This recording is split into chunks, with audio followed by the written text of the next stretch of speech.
water, earth, fire, air. Long ago, the 4 Tao castes were 4 warring tribes, an age they call the Mon Tao.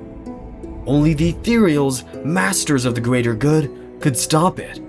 And on a single night, on every continent at once, they did. 6,000 years passed, and the Tao Empire spread across the stars on one beautiful idea: the most good for the most beings. But I believe...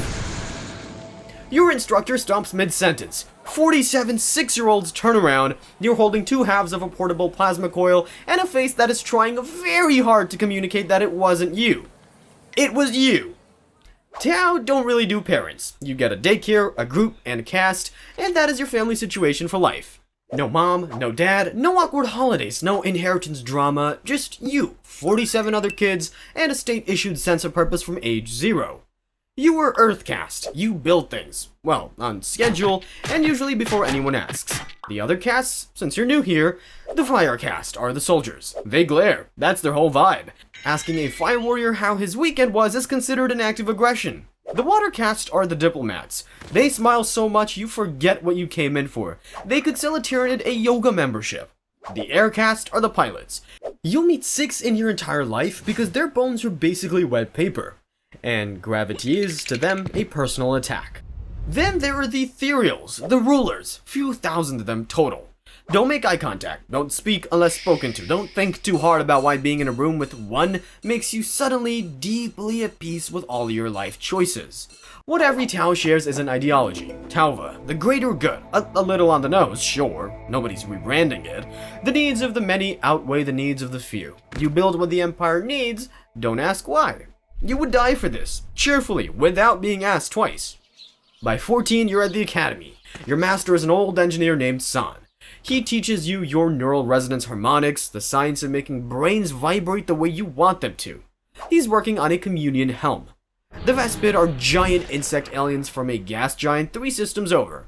Now part of the Empire, they communicate on a frequency Tau brains can't reach, which historically meant every diplomatic meeting ended with someone getting eaten. The helm fixes that. Put it on the strain leader. Half a second, buffering icon. Then he thanks San, in perfect Tau, and he understands the greater good. Cleanly, permanently. He signs the rest of the species over. Everyone in the lab claps. You don't. Something just happened that nobody's naming out loud. You look at San. San sees you looking.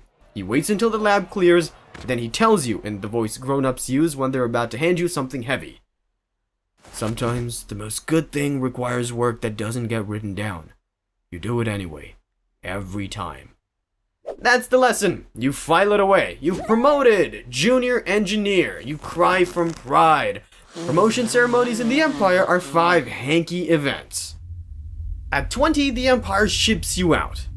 Your assignment is Adapec, an imperial agri-world the Empire is liberating, and in this case the word actually applies. The human colonel running the place sells most of the grain off-world, while local children die of a curable bacterial infection at 41% mortality.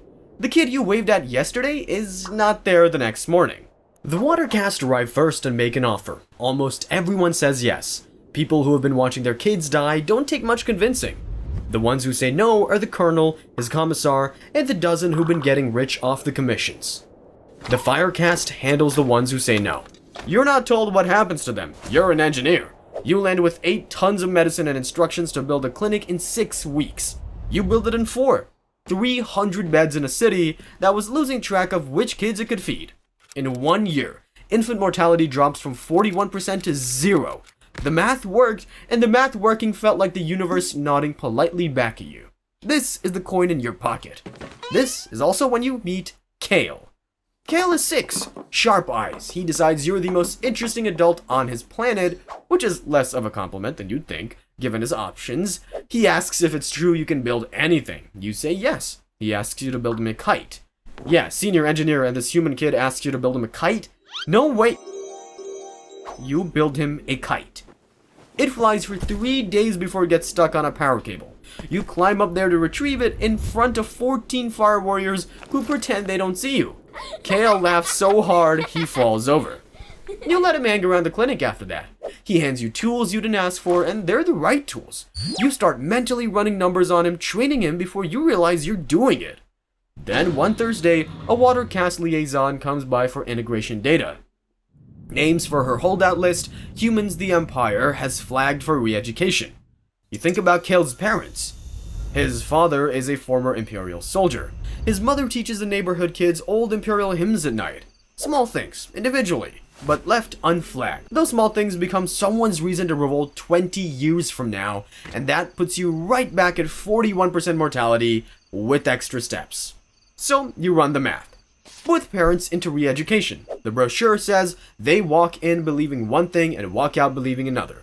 The reality is, most of them don't walk out at all, and that lets you make this brilliant child a ward of the Empire with better schools, real future, diplomatic track, a high aptitude human raised inside Earthcast, thinking, is this the kind of asset that compounds for 50 years, for the greater good?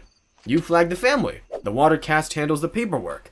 The 100 Eyes, internal security, secret police handles the transport. You don't see any of it. You don't have to. It doesn't bother you. The math is the math. 9 million kids saved in 12 months, more than most humans save in their entire species' history. 3 weeks later, Kale asks where his parents are. You tell him they've gone to learn about the greater good. He asks how long that takes. You say, it depends.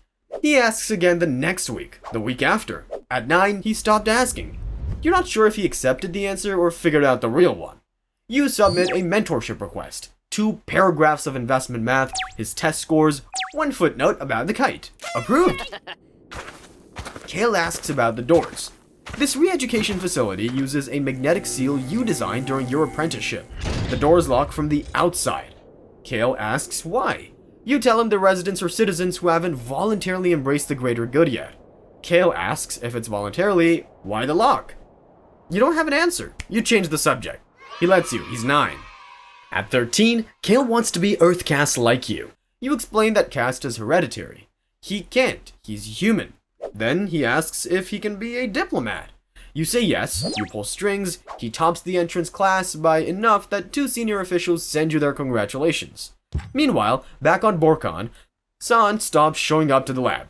San asked one too many questions about something. You don't ask which something. Asking it is how you end up on the list yourself. The Empire calls it Malkla. They take your reputation, mark you a pariah, and quietly move you somewhere nobody flies to. You get promoted. Recall to Borkon. At 35, you get a private audience with Anva, the Ethereal Supreme, most important Tao alive, voice on every broadcast, closest thing the Empire has to a pope, except the Empire officially has no religion. His face is on every wall anyway. He smells, faintly, of something pleasant. You catalog the chemical signature before you can stop yourself. You do not mention it. Nobody who has ever mentioned it is currently alive. He asks you to lead a project. He calls it the Continuity Project. A prototype neural simulacrum, a device that can sustain a person's voice, gestures, and decision patterns indefinitely, even if the person is technically unavailable. You ask what the application is. He says, continuity. You request Kale as your apprentice. He's 22 now, already smarter than half your colleagues, for a human. He still keeps the kite. You go home. The most important Tao alive picked your name off a list. You cry from pride. You worked together for 10 years. Voice modulation tuned across 17 emotional registers. Holographic carriage. A decision tree large enough to run a sector crisis without prompting. Don't worry about what that means. Thursday tea becomes a thing. After a while, it's less about the lab. You're proud of him the way a parent is proud. Except you are not his parent. You were his mentor. Except you raised him. The appropriate emotion here is professional satisfaction. So that's what you decide you're feeling. Kale's 43 now, and you're pushing 60. You take him on a routine inspection. Adipec, re-education facility audit. He's your apprentice now, so he can finally enter one. You walk him through the wings, the lighting, the schedule, the logs, the doors with a 6-bolt seal you designed when you were 20. In Wing C, a woman recognizes him. She doesn't say his name. She says his mother's name. Kale stands very still. You move him along. You finish the audit. You complete the report. That night, Kale sits in his quarters with the door open and does not turn the lights on. He doesn't ask you anything.